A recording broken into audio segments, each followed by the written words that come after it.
Hi my friends, and welcome back.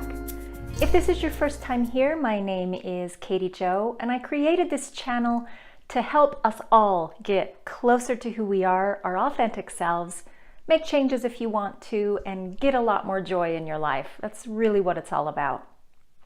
I've been thinking a lot lately about why living a life that is more spiritually awake is so hard sometimes. It is for me.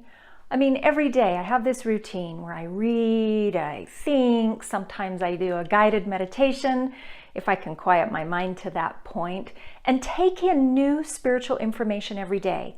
I think I've got it, it's resonating with me, it feels like truth and like something I want to carry out into the world. And then sometimes something will happen, it could be something small, and I end up responding as if I'd never had that new input into my life at all. It's really frustrating.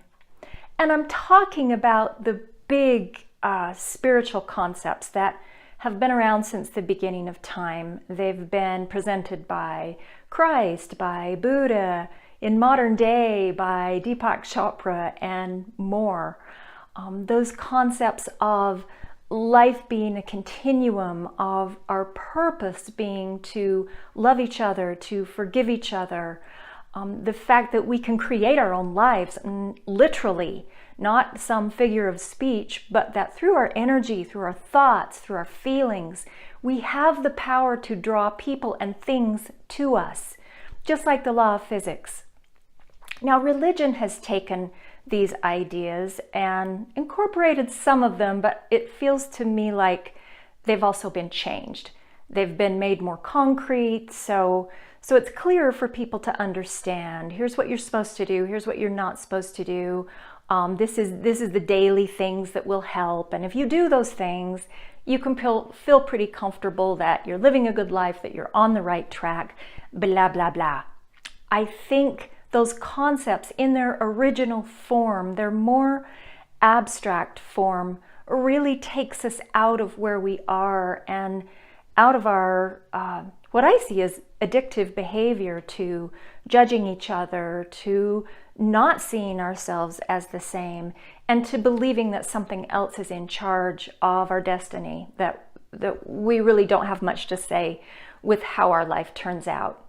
So in one way, they're kind of mind-blowing, and in the other way, they're really practical, because if we believe that our past and our present isn't even real, that all we have is this moment, it's easy to say that, but to really feel it and get into that is pretty practical, because we drag our past behind us like Linus drags his blanket, like it's part of our identity, like we'd have no idea who we are without it.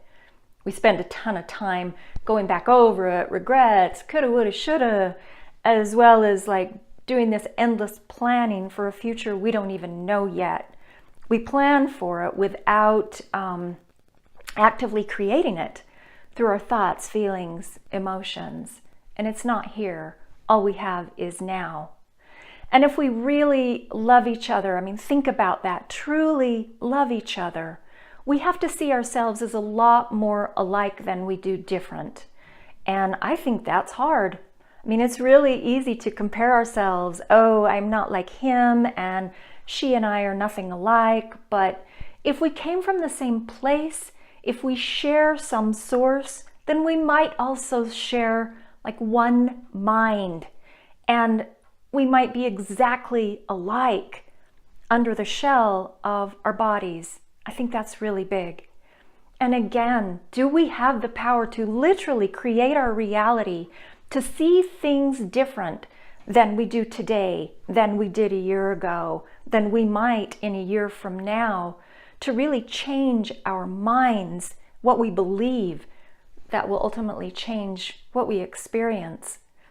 I love these thoughts. And man, do I want to absorb them and take them into my life.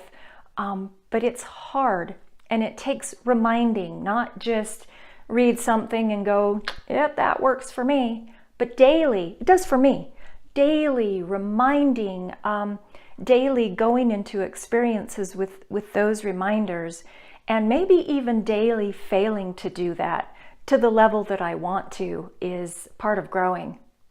All I know is there's something in me, I'm going to say, I think it's in everyone, that pulls us toward something bigger, better for ourselves, for others, something more connected.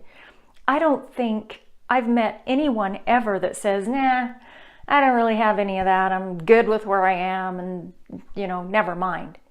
Now, I've met people that believe that spiritual seeking and spiritual learning is kind of woo-woo and there's nothing to that and what I see is exactly what is and, don't try to recreate the wheel. I mean, I think certainly my inner critic does that. That's not true. What you see is true. Get real. You live in the real world. What are you trying to do? But that yearning, that desire to think better, to love better, to forgive better. I mean, the great thinkers talk about forgiveness like forgetfulness, not forgiveness. We spend so much time condemning and deciding if we're going to forgive and deciding if we're going to trust again, waiting to get hurt, waiting for something else to happen. Is that really forgiveness? Or is it really just saying, so what? That's done. I know that's how I would like to live my life. It's fun for me to strive for something higher than what I see around me and what the world says we're supposed to do. So I just wanted to share that and ask you, do you find this challenging?